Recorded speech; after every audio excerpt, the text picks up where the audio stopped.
लड़की को love letter देता फिरेगा हमारे स्कूल में। इस तरह सबके सामने पनिश करने की वजह से ही वो ऐसा करते हैं। इन्हें तो लव शब्द का मतलब भी नहीं पता है। प्लीज इन्हें छोड़ दीजिए sir. No no, I won't accept this settlement.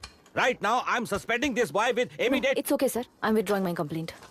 प्रिया, पीट, come let's go. Okay sir, आप अपने घर के फ्रस्ट्रेशंस स्कूल में लेकर मत आइए। Thank you sir. चलो Arya.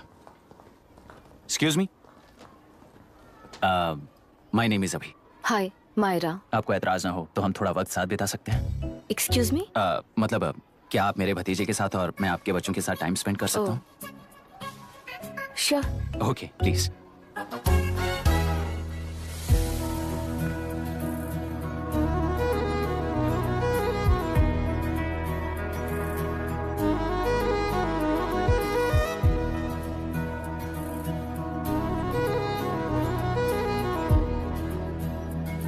What do you want to talk? क्यों, तुझे हिंदी नहीं आती? आती है पर उसे पसंद नहीं है। अरे मेरी गुड़िया, तुम्हें इतनी अच्छी हिंदी किसने सिखाई? मेरे पापा ने। ओह ठीक है। तुम्हारी आंटी क्या करती है? और यहाँ और कितने दिन रहेगी? मायरा आंटी ट्रिनिटी कॉलेज की म्यूजिक स्टूडेंट हैं। डैडी के रिसर्च सेंटर से वापस लौटने तक वो यहीं रुकेंगी। इसके बाद अमेरिका चली जाएंगी। ओह, तो परदेसी पंछी है। ठीक है, मेरा एक छोटा सा पजल सॉल्व करोगी?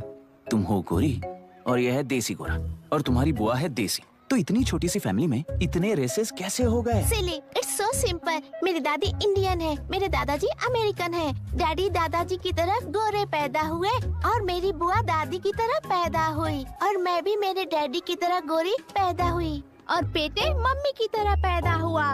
ओहो, That's all. so simple. पर मेरी मम्मी मर गई। अरे मेरी गुड़िया, आई एम सो सॉरी बेटा। Hi, your nephew is a smart boy. They are such well-mannered kids. Thank you. I'm so sorry about their mother. Thanks for your concern. सुना है आप so sorry about their mother. Thanks for your concern. सुना है आप music student हैं। अगर आपको local music के बारे में स्टडी करना हो या तेलुरु में घूमना हो तो मुझे बताइए। I'll take you. Sure, of course. Okay, ना? We'll catch up. This is my fiance's call. I need to take this. I'll see you around. Come. Hi. Yeah, I'm good. How are you? क्यों Arya, aunty ने मेरे बारे में कुछ भी नहीं पूछा ना? तुम क्या करते हो पूछ रही थी। तो तुमने क्या बताया? आईआईटी में पढ़कर एमआईटी में सीट पाकर तेलुपुरु में बेकार घूमते हो ऐसा बताया।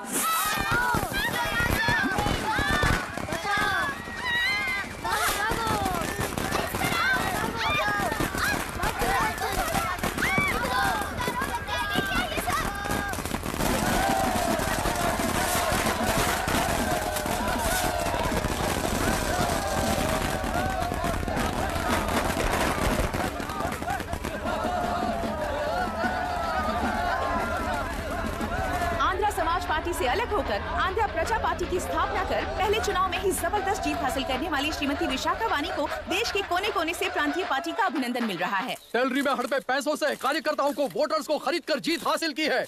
ईवीएम से छेड़खानी की गई है। यहाँ ऐसे हालातों में केंद्र में ज्यादा मेजोरिटी से जीत हासिल करने वाली इंडियन डेमोक्रेटिक पार्टी को हमारा साथ नहीं मिलेगा, ऐसा स्पष्ट किया विशाखा वाणी ने। श्रीमती विशाखा वाणी जी के बेटे कैकलुरी एमएलए विष्णुवर्धन को गवर्नर रमाकांत जी ने सरकार की तैयारी के लिए चुनौती दी है। तो अभी हमें ये देखना है कि आने वाले चुनाव में कौन सी पार्टी जीत हासिल करेगी।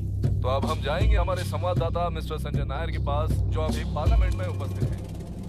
लोकतंत्र के 4 स्तंभ क्या क्या है? सरकार को चुनने का हक जनता का है। मेजॉरिटी रूल्स, चुनी जाने वाली सरकार को जाति और धर्म का भेदभाव किए बिना सारी जनता का पालन एक समान करना चाहिए। हमें सपोर्ट नहीं किया ना, देखना आज से स्कूल कॉलेज कैसे चलाता है। कानून और न्याय व्यवस्था को दबाव में आए बिना ईमानदारी से काम करना चाहिए। नई सरकार के आते ही राज्य में 9 कलेक्टर्स, 6 एसपीज और 2 जजेस की बदली हो गई है।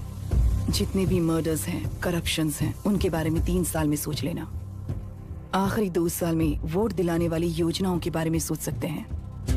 वोटर छोटे बच्चों जैसे होते हैं। सुबह पिटाई करो और शाम को एक बिस्किट का टुकड़ा फेंक दो तो खुशी से उछल जाते हैं। पूर्व मुख्यमंत्री के इशू किए गए सारे कॉन्ट्रैक्ट्स गलत थे। सो वो सारे कॉन्ट्रैक्ट्स रद्द कर रिवर्स टेंडर जारी किए जा रहे हैं। विशिष्टावाणी जिंदाबाद, विशिष्टावाणी जिंदाबाद। मैडम, अब तक 30% इन्वेस्ट किया है, अब कैंसिल करेंगे तो हमें कंपनी बंद करनी पड़ेगी। अगर ऐसा हुआ तो नई कंपनीज भी इन्वेस्ट करने की हिम्मत नहीं करेंगे, लाखों लोगों की नौकरी चली जाएगी, इकोनॉमी भी डाउन हो जाएगी। आप लोग सिर्फ अपनी कंपनी के बारे में सोचिए, इकोनॉमी के बारे में सोचने के लिए हम हैं। अब क्या करें आप ही बताइए मैडम। उस पार्टी के लिए जो किया वही कीजिए। वाक, मत, विद्या, व्यापार, पेशा जैसे फंडामेंटल राइट्स को प्रोटेक्ट करना होगा।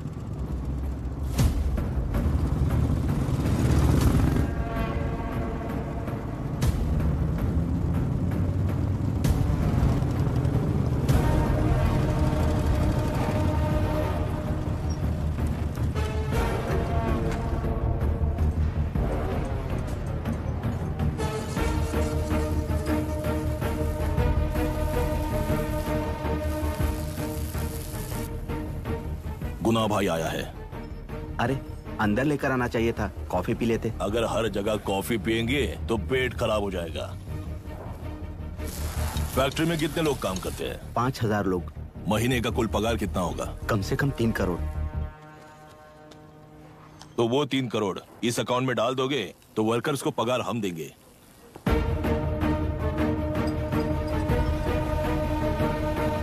सरकार को लेने वाले हर जरूरी फैसले में जनता की राय लेनी चाहिए, जैसे प्लेबिसाइट्स। मर्डर भी करना हो तो सोच समझ कर करना होगा, तभी अपोजिशन डिफेंस में आ जाएगी। किसानों की इच्छा के मुताबिक एडोरू कोर्ट तक टेलरों के आक्रमण को रद्द करने का पिछली सरकार ने कोर्ट से ऑर्डर ले लिया है।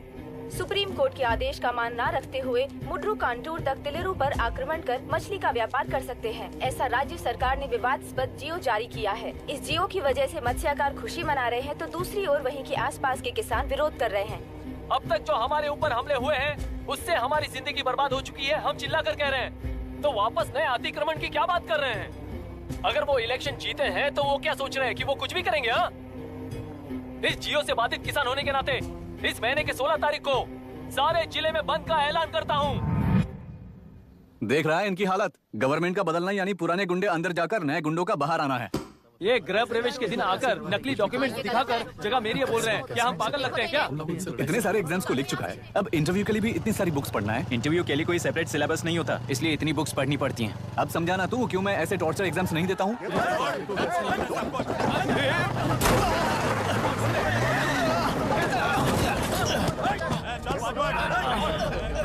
6 महीने से इस जगह पर घर बना रहा था, तब तुम्हें दिखाई नहीं दिया? अबे तू बना रहा था ना, इसीलिए मैंने सोचा सीधे घर बनने के बाद हल्ला बोलने के लिए इंतजार करते हैं। एक ही जगह को 2 लोगों को बेचने के लिए वो कोई पागल नहीं है। मेरी जमीन पर घर बनाकर मुझसे जबान लड़ा रहा है तू। हमारी जिंदगी से वैसे भी खेती दूर कर चुके हो तुम। दिन रात मेहनत कर बनाए इस घर को भी तुम छीनना चाहते हो मुझसे।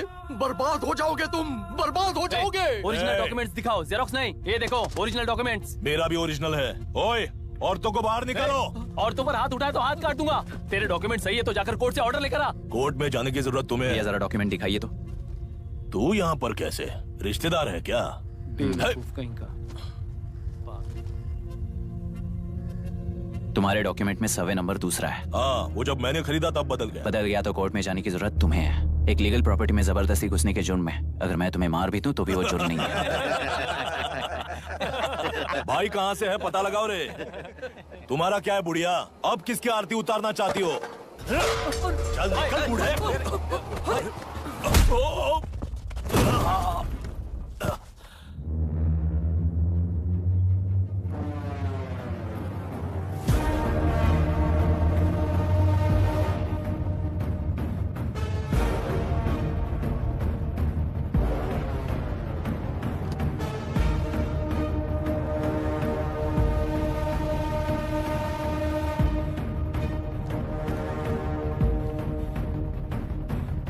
कोई कोर्ट का ऑर्डर मांग रहा था ना, कोर्ट खुद आ चुका है।